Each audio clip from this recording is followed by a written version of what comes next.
नमस्कार, कसे आहात सगळे? तर पुन्हा एकदा आपलं स्वागत आहे पायल रेसिपीजमध्ये। आज आपण 1 वाटी बेसन पिठापासून मस्त अशी नाश्त्याची रेसिपी बघणार आहोत। त्यासाठी मी इथे 1 वाटी बेसन पीठ घेतलेलं आहे। याला आपल्याला डायरेक्टली मिक्सरच्या भांड्यात टाकायचं आहे। आता इथे आपल्याला लागणार आहे अर्धा इंच अद्रक, जे मी बारीक कट करून घेतलेला आहे। इथे मी 3 मिरच्या घेतलेल्या आहेत जाडवाल्या, तुम्ही बारीकही घेऊ शकता। यांना आपल्याला छान असं बारीक कट करून यामध्ये टाकून घ्यायचं आहे। मिरची जर का आपण अशीच अख्खी टाकली तर बारीक करताना ते थोडे जाड मोठे राहू शकतात, म्हणून अशा प्रकारे कट करून आपल्याला हे टाकून घ्यायचे आहे मिक्सरच्या भांड्यात। अगदी थोडासा आपल्याला यामध्ये हिंग टाकून घ्यायचा आहे, चवीनुसार मीठ। आता ज्या वाटीने आपण बेसन पीठ घेतलेलं होतं त्या वाटीने आपल्याला 1 वाटी यामध्ये पाणी टाकून घ्यायचं आहे आणि हे छान असं आता आपल्याला बारीक करून घ्यायचं आहे।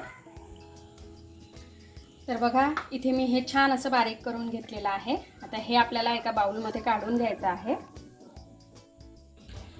तर आता हे थोडं घट्ट आहे, आपल्याला हे अजून पातळ हवं आहे। त्यासाठी मी इथे पुन्हा अर्धी वाटी पाणी घेतलेलं आहे। हे आपल्याला मिक्सरच्या भांड्यात टाकून घ्यायचं आहे आणि पुन्हा हे पाणी आपल्याला आता यामध्ये ॲड करून घ्यायचं आहे।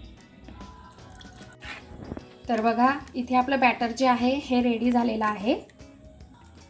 आपल्याला बॅटरची जी कन्सिस्टन्सी आहे ती अगदी पातळ हवी आहे। बघा, तुम्ही चमच्याला बघू शकता, अगदी पातळ इथे बॅटर चमच्याला लागलेलं आहे। असंच आपल्याला याचं करून घ्यायचं आहे। आजची जी आपली रेसिपी आहे ती अगदी झटपट तयार होणारी आहे, खूप वेळ लागत नाही, त्याचबरोबर टेस्टीसुद्धा आहे। तर तुम्ही एक वेळेस नक्की ट्राय करा आणि आवडली रेसिपी तर लाईक, शेअर, सबस्क्राईब करायला विसरू नका। चला तर मग आता याचं पुढे काय करायचं आहे ते आपण बघूया।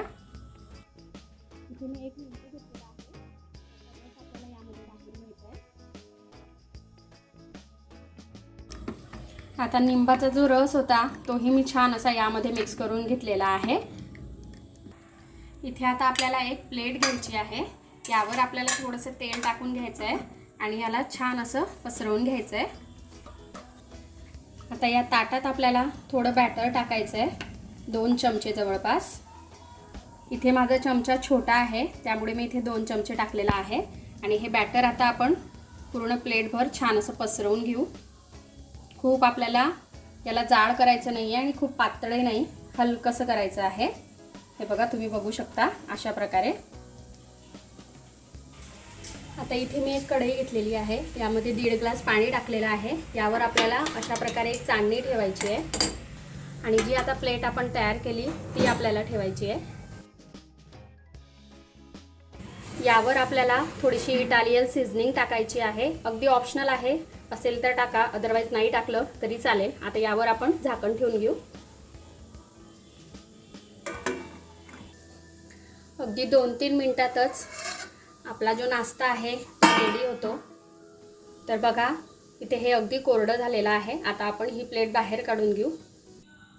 आता हे आपल्याला कट करून घ्यायचं आहे थोडं थंड झाल्यानंतर। आता तुम्हाला इथे कळलंच असेल की इथे आपण इन्स्टंट अशी खांडवी तयार करतो आहे।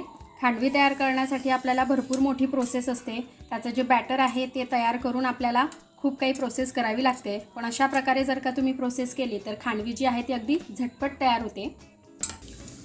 आता हे एक साईडने आपल्याला थोडंसं सोडवून घ्यायचं आहे। थोडंसं सोडवून घेतल्यानंतर हे अगदी अलगद सुटतं। आता आपल्याला याचा रोल तयार करायचा आहे। थोडंसं मी तुम्हाला दाखवते, बघा, काहीच याला वेळ लागत नाही निघायला, म्हणून इथूनच आपल्याला सुरुवात करायची आहे आणि याचा आपल्याला छान असा रोल तयार करायचा आहे। तर इथे आपली बघा मस्त अशी झटपट खांडवी जी आहे ही तयार होते आहे। तर तुम्ही अशा प्रकारे आजची जी रेसिपी आहे ती घरी बनवू शकता आणि अशाच मी वेगवेगळ्या प्रकारच्या रेसिपीज याआधीसुद्धा केलेल्या आहेत। त्या तुम्हाला बघायच्या असतील तर मी आय बटनवर देते, तिथे जाऊन तुम्ही नक्की बघा। म्हणजे अशा प्रकारच्या रेसिपीज तुम्ही घरी ट्राय करू शकता आणि एन्जॉय करू शकता। आता असेच आपण बाकीचे सुद्धा तयार करून घेऊ। तर इथे आपले सर्व रोल जे आहेत हे तयार करून झालेले आहेत। आता यासाठी आपल्याला एक मस्तपैकी तडका तयार करायचा आहे। चला तर मग तो तयार करूया। आता इथे मी कढईमध्ये थोडं तेल टाकून घेतलेलं आहे। तेल गरम झाल्यानंतर आपल्याला यामध्ये 1 छोटा चमचा मोहरी टाकायची आहे। मोहरी छान अशी तेलात झाली की आपल्याला यामध्ये 1 चमचा जिरे टाकायचे आहे। थोडासा बारीक कट केलेला कढीपत्ता, छान असं परतवून घ्यायचं आहे आता आपल्याला हे. इथे आता कढीपत्त्याचा छान असा आवाज येतोय. कढीपत्ता छान असा झालेला आहे तेलामध्ये. आता आपण गॅस बंद करूया. इथे आपला तडका जो आहे हा रेडी झालेला आहे. आता जो तयार केलेला तडका आहे हा आपल्याला मस्तपैकी आपली जी झटपट खांडवी आहे यावर टाकायचा आहे. तर अशा प्रकारे मस्त अशी झटपट खांडवी ही आपली तयार होते. तुम्हीही एक वेळेस नक्की ट्राय करा आणि तुम्हाला कशी वाटली ते मला कमेंटमध्ये नक्की कळवा. आपण भेटूया अशाच एका मस्त अशा रेसिपीसोबत नेक्स्ट व्हिडिओमध्ये. तोपर्यंत आपली काळजी घ्या आणि जाता जाता चॅनलला सबस्क्राईब करा. Take care. Bye bye.